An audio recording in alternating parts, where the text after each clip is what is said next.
Sumalpok sa sinusundang motorsiklo isang rider sa Kawayan, Isabela. At nagpagulong-gulong ang dalawang rider sa kalsada. Ang isang tumasik na rider tumama sa kasunod na tricycle. Habang ang isa pang motorsiklo tumama sa kasalubong na pulang kotse. Sugatan ang dalawang rider at ang driver ng nadamay na tricycle. Sugatan ng isang lalaking 15 anyos sa San Jose del Monte, Bulacan matapos saksakin ng ice pick. Ang sabi ng barangay, 15 anyos din ang nanaksak. Dating alitan ang tinitingnang motibo. Yan ang tinutukan ni Jonathan Andal.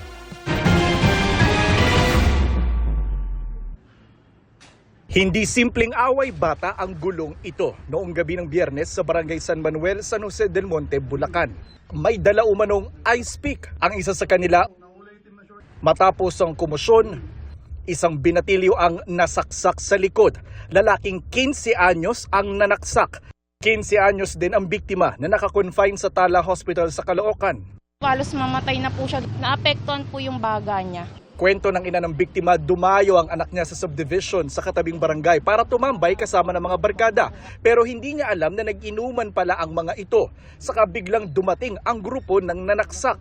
Sinabi ng anak ko na hinamon sila ng suntukan. Yung anak ko nagtanong kung bakit ano daw pong problema. Wala naman silang ginagawang masama. Kung ako pong susuntukin na sila, yung kasamaan po ng anak ko naglabas po ng ice pick din po. Nagtakbuhan daw po. Matapos ang pagtakbo, bumalik-an niya ang grupo ng nanaksak at may dala na ring ice pick. Noong nagkahabulan, na-corner ang biktima at nasaksak sa likod. Ang hindi matanggap ng ina ng biktima, sumali rin anya sa pananakit sa anak ang pamilya ng nanaksak. Kasama daw po yung tatay nakamotor na humabol sa anak ko, pati yung kuya, yung nanaksak. Nung sinakay na po sa patrol yung anak ko, sinipa pa daw po at tinadyakan nung nanay at tatay nung bata. Dadali na po kasi sa ospital. Pinigilan po ng nanay na wag daw pong paalisin. Hintayin muna daw po ako. Wala daw po silang pakialam kung mamatay man yung anak ko doon. Sabi ng kapitan ng barangay, matapos ang saksakan may unang nagpablatter sa kanila pero hindi niya alam na ito pala ang nanaksak at mga magulang nito. Nag-request ako ng CCTV footage at ipinakita namin doon sa nagbablatter na bata na hindi namin alam na suspect. Nung pinakita namin sa kanya, ang sabi niya, hindi ice pick yan, 5 fingers. Hanggang sa umami na siya. Kasi na-corner na po siya kasi siya po yung may hawak na panaksak eh. Pero ano nga ba ang ugat ng gulo? Base po sa aking pagsaliksik po, mayroon na silang alitan dati. Pero hinala ng magulang ng biktima na pagdiskitahan lang ang anak niya. Hindi naman niya po daw kilala kasi yung nanaksak sa kanya. Ayon sa barangay, nasa bahay Pag-asa ang minor de edad na sospek. Ang mga magulang nito hindi na raw nila makita ng puntahan sa inuupahang bahay. Sinusubukan pa naming makuha ang kanilang panig. Kasi po sabi naman po nila, hindi naman po makakasuhan yung bata. Kasi po minor de edad. Gusto ko po sana yung mga magulang Sana po magawa ng paraan yung mga kabataan na ganyan. Alam ko po may pagkukulang ako. Yung hindi ko po sila masyadong nabantayan po, ganun. Hindi ko po alam na umalis. Hindi nagpaalam. I-meeting ko po yung presidente at paigtingin ko po yung pagrurunda namin, lalo na yung mga ganong oras. Tumangging magbigay ng detalye sa kasong ito ang San Jose del Monte Police. Jonathan Andal, nakatutok 24 oras. Hustisya ang hiling ng may bahay ng binaril na lalaki sa Maynila. Ang biktima na damay lang umano sa alitan ng suspect at isang residente. Nakatutok si EJ Gomez, exclusive. Kuha ang CCTV na yan sa isang eskinita sa Barangay 649 Baseco, Maynila, pasado alas 8 kagabi. Maya-maya, 2 bata ang tumakbo. Ilang residente pa ang naglabasan sa eskinita. Ilang minuto ang lumipas, kita ang isang paparating na sidecar. Tumigil ito hanggang sa itinulak ng isang lalaki. Ang sidecar, sakay ang isang dugo ang lalaki na binaril ayon sa barangay.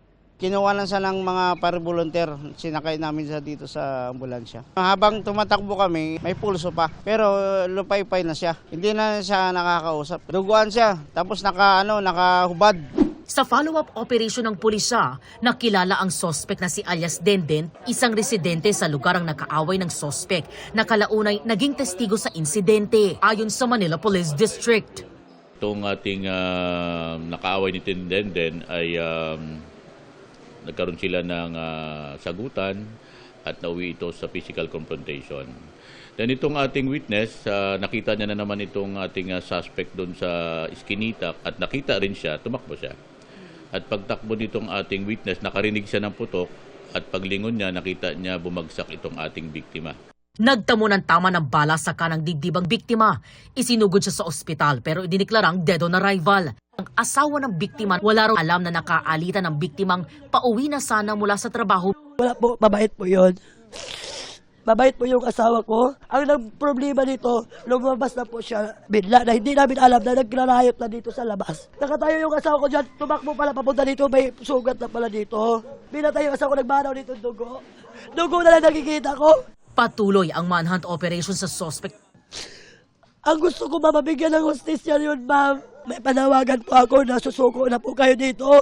Kaya kung hindi po kayo susuko, manas na po ang hahanap sa inyo. EJ Gomez, Nakatutok, 24 oras. Itinanggi ng dalawa sa tatlong inarestong suspect sa enkwentro sa NLEX itong Biyernes ang aligasyong sangkot sila sa robbery holdup. Iniugnay ng PNP ang mga suspect sa iba't ibang nakawan sa Central Luzon, Calabarzon at iba pang rehiyon sa Luzon. Ayon sa dalawa, pauwi silang Maynila galing La Union ang pagbabarilin ang kanilang sasakyan. Paliwanag ng isa, driver siya ng ambulansya at tricycle. Nagpapatulong lang daw sa kanya ang may-ari ng van na matubos ang lisensya sa Ilocos Sur. Depensa naman na isa pa, naka-probation pa siya para sa kaso kaugnay ng pagsusugal, kaya hindi raw siya pwedeng masangkot sa gulo. Nananatili sa Bukawi Police Station ang dalawa. Isinailalim na rin sila sa drug test at paraffin test. Ang ikatlong suspect na nasugatan sa barilan, nasa ospital pa rin.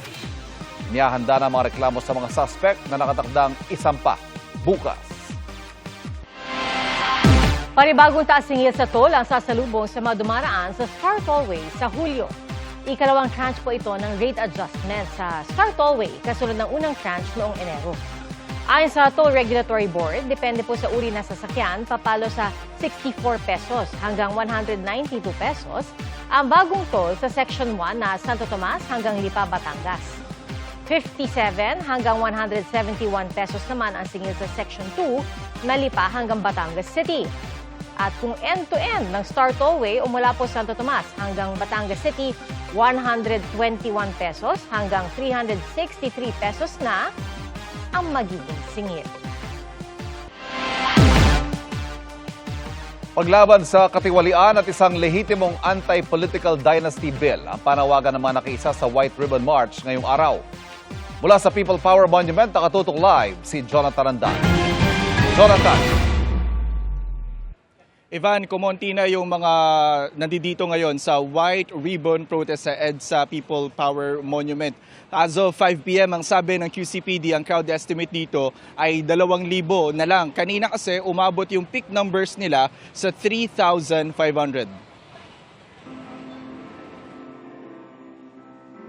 Nagsimula ang White Ribbon March sa misa sa EDSA Shrine. Napuno ng kulay puti ang misa na pinangunahan ng 2 obispo at maraming pare. Ang sermon ni Kidapawan Bishop Colin Bagaforo umikot sa self-centeredness o pagiging makasarili na dahilan anya ng korupsyon. Ang taong tunay na nagmamahal ay hindi magnanakaw sa kapwa. Ang tanong, sino ba talaga ang iniuna mo? Ang sarili mo o ang Diyos at ang kapwa? Mahalaga pa rin na nakikita ng mga kinauukulan na meron pa rin tumututol sa mga kawalanghiyaan nila. Katahimikan natin, lalong lumalala ang kawalanghiyaan ng mga walanghiyang yan. Lahat ng sangkot! Dapat managot! Matapos ang misa, umusad na sa EDSA ang mga kasali sa marcha. Bitbit nila ang mga karatula ng kanilang panawagan at mga maskara ng katiwalian. Alas 2 po ngayon ng hapon, katirikan ng araw, nagmamarcha sila mula doon sa EDSA Shrine, papunta ng People Power Monument. Ang nasasakop nila ngayon, isang linya ng EDSA southbound. Kaya kung makikita po ninyo, isang linya na rin nadadaanan, nakabarikada naman po yung mga pulis dyan.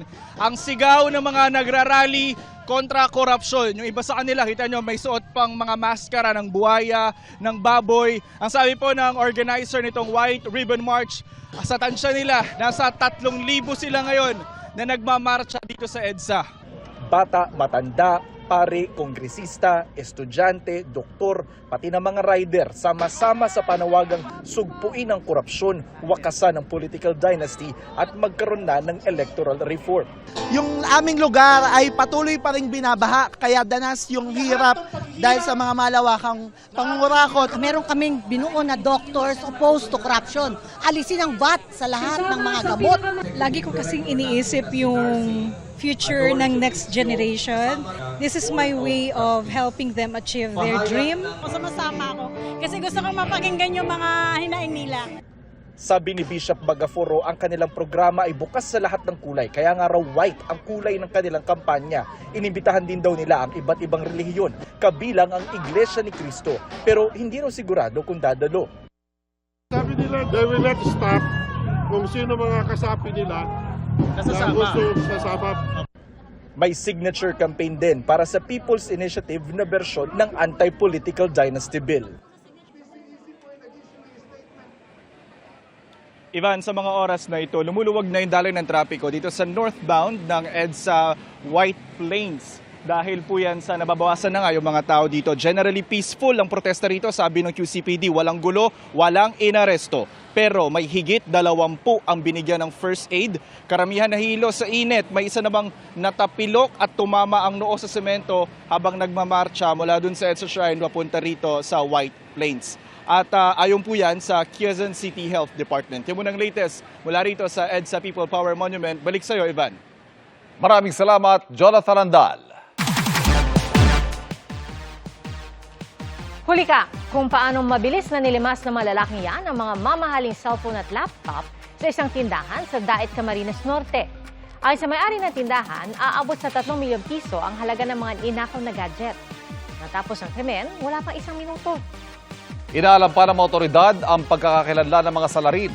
Nag-alok ng pabuyang 300,000 pesos ang provincial government ng Camarines Norte sa mga pagtuturo sa mga magnanakaw.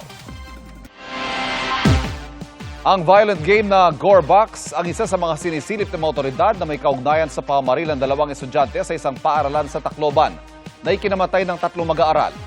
Pero ang sabi ng mga eksperto, wala pang mga pag-aaral para masabing nakakaapekto sa ugali ng isang bata ang mga karahasang nalalaro nila sa online games. Nakatutok si Bea Pinlac.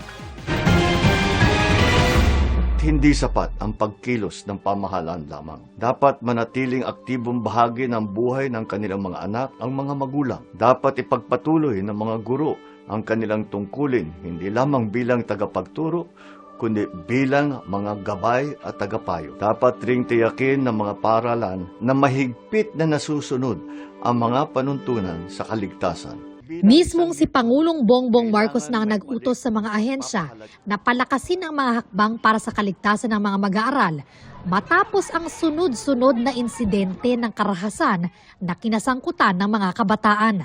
Kasama sa mga nasisilip ng mga otoridad na dahilan sa mga juvenile violent incident ang pagkababad nila sa social media at mga violenting video game gaya ng Gore Box.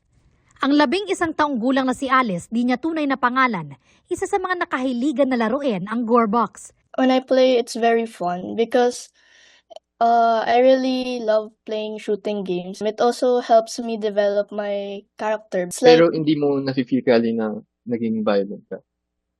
No, not at all. The game didn't affect my emotions or feelings. Dito pa niya nakakalaro ang kuya niya na halos 2 dekada ang tanda sa kanya. Sabay-sabay kami naglalaro. Para bilang kuya nila, nakikita ko kung ano yung nangyayari within the game and like, hindi naman siya kasi na re-replicate in real life kasi para sa amin, game lang siya eh. For us, sort of bonding siya and entertainment. Sabi ng pulisya, Kinahumalingan umano ng isa sa mga estudyanteng namaril sa Tacloban kamakailan, ang Gore Box. Pero ayon sa ilang eksperto, there is no recognized psychological concept disorder. Dito sa laro na Gore Box, we tend to say ito ang dahilan, di ba? Pero dapat bago natin sabihin itong dahilan, dapat may scientifically tayo na research. Gayunman, mahalagaan nila na magabayan ang mga bata sa pagka-expose nila sa karahasan sa mga online game. Ang mga major reason dyan is nade-desensitize sila sa violence. Kaya ang pagsasaksak, pagbabaril, okay sila kasi sanay sila. Dito papasok yung supervision, dito papasok yung influence ba ng adults who are pwedeng nakikita nila yung behaviors. Ito yung isang bagay na pag pinagtutulungan ngayon na ma-monitor yung online activities ng ating mga mag-aaral, particularly itong babantayan itong mga online game na merong violence aspect. Sabi ng Philippine Society for Child and Adolescent Psychiatry, dapat paigtingin ang mga hakbang para maiwasan ang karahasan sa mga kabataan, gaya ng early identification ng mga warning sign at responsableng digital supervision at guidance. Anila, tungkulin ito ng mga pamilya, paaralan, healthcare professional, government agency at community leader. Isinusulong naman ng Philippine Pediatric Society na higpitan ang unsupervised social media access para sa mga kabataang 16 anyos pababa. Kailangan din anilang pagtibayin ang proteksyon ng kabataan kontra panganib sa digital environment. Ayon sa PPS, kaisa rin dapat ang mga tech company at creator ng mga platform. Bea Pinlac, Nakatutok, 24 Oras. Iniimbestigahan ng Mandaluyong Police ang panibagong insidente ng nahulikam na road rage. Sa video po na kumakalat online, isang lalaki ang nagkasak at nanutok ng baril sa isang motorista. Lagi kayo nakakabahala rin. Ngayon lang ako pumarada dito, sir. Siguro yung dating kasama mo. Malis ka na! O di alis, sir. Wala namang problema. Pero bakit, sir? Bakit, sir, may dala kayong baril? Mainit ang ulo ko doon. General ako, ha? Ng pag-amba ng baril, ang pagpark ng motorista sa harap ng bahay ng lalaki. Nasa 1 minutong nagtalo ang dalawa bago umalis ang lalaking kumukuha ng video. Ayon sa Mandaluyong City Police Station, tinututukan na ang insidente. At nire-review na nila ang video at inaalam kung legal ba ang itinutok na baril.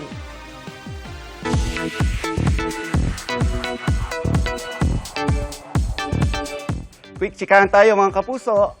Another milestone achieved for David Licauco. Nakapag-set siya ng bagong best personal record sa isang global indoor fitness competition sa Jakarta, Indonesia. Out of over 1,000 participants, nasa rank 28 si David overall, habang rank 9 naman sa men's 30 to 34 division. Nagsilbing mga host sina sparkle artist Mikey Quintos at Miss Universe Philippines 2025 Atisa Manalo sa Coronation Night ng Miss Manila 2026. Judges naman sina GMA Senior Vice President Attorney Annette Gozon Valdez at Sparkle First Vice President Joy Marcelo.